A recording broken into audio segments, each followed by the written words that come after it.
Good morning and welcome to The Living Marriage, Chapter 8, as we continue with this book, which talks about intimacy from a Jewish perspective. This chapter is titled The Responsibility of Intimacy. It's a very short chapter, it's only 3 pages. Most of the chapter is learned from Masorah, meaning what Gedolim told the author. He quotes from Rabbi Yashav, he quotes from Rav Chaim Rim, quotes from the Chazon Ish, and he quotes from Shneur Kotler. There's very little Chazal that he brings. The only Chazal that he brings is Menorah Samor, which maybe was a Rishon Racho, and I don't even know who this person is. Talking about people when they're together, some people think, and this is what he actually, Rabbi Yashav does say this. He says, he's quoting from Rabbi Yashav, parents must recognize the responsibility that has been placed on them, and they are obligated to have a thorough knowledge of this topic, meaning about intimacy. He explained there's a spiritual force, quote unquote, which according to the quality of the relationship that's expressed by a couple during intimacy will affect the child that is a result of that connection, positively or negatively. Meaning, when you're together with your wife, if there's true love over there, as opposed to, nine unions that we talked about in the Gemara Nadarim previously, where there's a rebellious wife or intoxicated or things like that. So if it's done in the right way, the union is done in the right way with love and proper respect for each other, you're gonna have good children. Your children are gonna follow in your path. If you're Haredi, they're gonna follow in your path. Haredi. If you're Chilon, they're gonna follow in your path. You're not thinking about reading this book or spiritual force over here of Chiloni, but most parents want their kids to follow in their path. So again, this book is written from a Haredi perspective, and in the Haredi world, more so than any other world, it's considered a fiasco if your child does not continue on the same path as you. It's called OTD. It sounds like OCD. OCD is a really terrible thing for a lot of people. It ruins their lives. OTD, maybe even people say it ruins their lives more if their child is off the derech. I'm a parent, Am I 100% Haredi that I would go crazy if my kids went off the derech? No, I want my kids. I mean, I'll tell you the truth. I mean, I want Chanach L'Nar Al Pi Darko. Whatever the child decides, I hope he decides to stay Jewish. I hope my kids stay Jewish. And I hope they're as similar to me as possible. Not because I feel like a failure if my kids are not exactly like me, because obviously the more kids are similar to you, the more you can share with them. If they have totally different, especially if the parents are not religious and the child is religious, or vice versa, right? When religion plays such an important part in your life, sometimes it plays too much of an important part, and you can't have a relationship with someone who doesn't share those religious values. It's very hard, and it's hard. I come from where my parents are modern Orthodox, and for a significant amount of my life, I was very Haredi. It strains the relationship because your practices are different. What you give value to is very different. So you want your kids to be like you. I would want my kids to be as similar to me as possible. But you know, he's talking about the responsibility.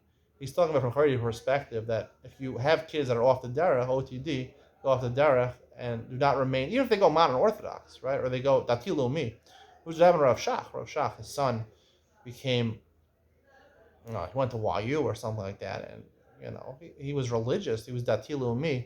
And Rav Shach was distraught that his son went. He said the reason his son went off the derech is because he didn't sing Zmiros at the Shabbos table. So this is where the perspective this book is coming from, is that if your kids go off the derech, it is a fiasco, and you are to blame. You are to blame because, right, you did not have love for your wife when you were together with her. And that's what we have to know. But he does say that Rabbi Yashav also told him that you only take this into account in your hishtadlus, what you try to do before you're together. Try to do it in a positive way. However, whatever happens afterwards, you don't bear responsibility, because bear in mind that there's a third partner in creation, you, your wife, and God. And God, either you had a bad relationship with your wife, he can give you a good kid, a frum kid, a gadol hador, or he can give you, even if you're both tzaddikim, he can give you a kid who goes off the derech. So it's not up to you. I don't like how he says it's like, okay, you try your best. It is up to you, but if it goes bad, then it's not your fault. I mean, either it is your fault or it's not your fault. I honestly, and I heard from my Rosh Hashiva, Yaakov Friedman, he stresses many times, not just when I was a chassan, he talked about this many times, that it's very important when the couple is being together, um, that the husband, and you should teach your wife also, they should have kavana that their child should be a tzaddik, that their union should bring about a tzaddik. And to the degree that they're able to do this, to have this kavana uh, and not be caught up and not give importance to physical pleasure, right? To block out the idea of intimacy producing physical pleasure, and to focus on the whole reason I'm doing this union is to produce tzaddikim. That's why I have kids, to produce tzaddikim. That will ensure that your kids are tzaddikim. The more a person is able to overcome, if you're able to overcome your physical desires and have the kavanah l'shem shamayim and should be a tzaddik, the child will be a tzaddik. And if you're not, you won't be a tzaddik. I think, where are they getting this from? That's my point. A lot of this book, the author says, I get it from Chazal and from my Kabbalah from these Gedolim. The Gedolim, where did they get it from? I don't know. They don't go to any sources. If the Gedolim had sources, he would have written in the book what those sources are. I don't see any sources over here. It's highly unlikely, and that's related, what your mindset is when you're being together, or whether it was done with love or not. With your child following your path or not. And then he says, some say that it's not just about being together, it's about your overall state of shalom bayis. If you have a good marriage, right? If you have a good marriage, you have good shalom bayis, right? Some people say, then it produces children. The children see good shalom bayis in the house. So therefore, they're actively good kids. They don't go off the derech. They don't do things that are bad. They're not rebellious.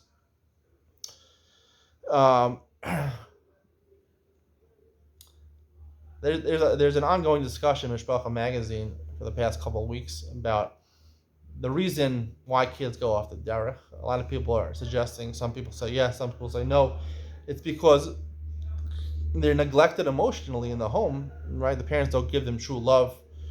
That makes a lot more sense to me than shalom bayis, or specifically the relationship they had while the child was being produced in the bedroom.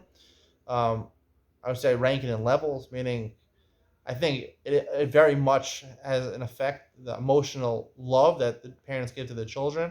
That probably affects the child the most, whether he'll turn out the way you want him to turn out. The second least is the overall shalom bayis. But this actually makes sense to me, because I come from a household where my parents have a very good relationship between themselves. And I'm not going to say, I did become Haredi, but in terms of being a good kid and being a responsible adult and being someone who's a good spouse and a good father, right? I got a lot of that from the impression I got from my parents. My parents had a good marriage. So naturally, I think, pretty much all my siblings, I'm not familiar with the intricacies of all my siblings' marriages, but in general, I think most of my siblings' marriages are good marriages because we have a good example from our parents. So not in terms of how your kids will turn out, but in terms of not in terms of the religious aspect, but I think what he's talking about, off the derech, not off the derech, in terms of being responsible, mature adults that are able to have a good marriage themselves and able to be a good parent to their kids. I think that's important to the shalom bayis, to see the relationship between your parents has an effect on you.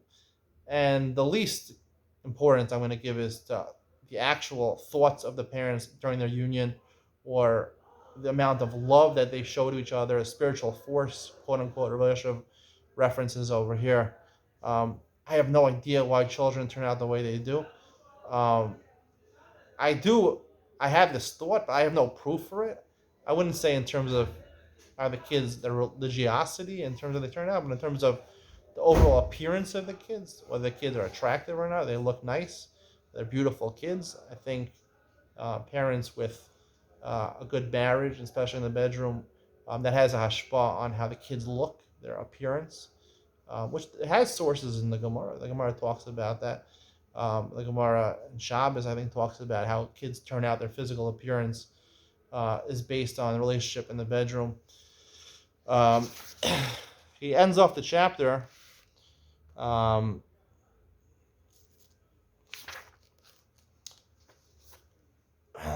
Rav Schneur Cutler told me that many times fine young Torah scholars approached him who were perplexed and apprehensive about the great responsibility of intimacy. Their lack of understanding did not cause them to belittle this topic. On the contrary, they understood the overwhelming responsibility that this topic placed on them relative to the next generation. As people of virtuous nature, they were very concerned about their lack of understanding. They were big Talmidei Chachamim. They wanted their kids to be tzaddikim. So he told them, right, you have to know that Rav Schneur would say to them, you must know that you are not alone. There's a third partner in this topic. If you'll do it as your responsibility, he will do what he needs to do. Chazal explained there are three partners in the creation of a person. Partners don't always contribute the same thing or the same amount. They each contribute according to their ability. Certainly Hashem is a good partner. When he sees that the couple is serious and approaches this topic according to their abilities, he will certainly make his contribution and ensure they will have virtuous children. That is basically what ends the chapter. So he brings from that. He also brings from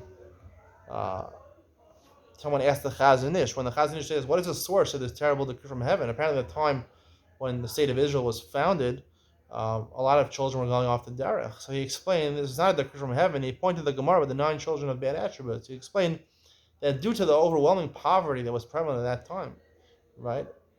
When Israel was formed, there was a lot of poverty going around. Couples often reached a state at which their intimacy produced children, included within the prohibition the 9 negative traits described at the beginning of this lesson.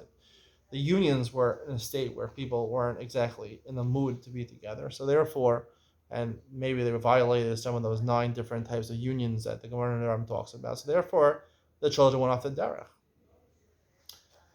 So that's basically what the author concludes. That's the theme of this chapter, is that if you have good relationship in the bedroom, you're going to produce virtuous children, produce tzaddikim, you'll produce kids that won't go off the derech.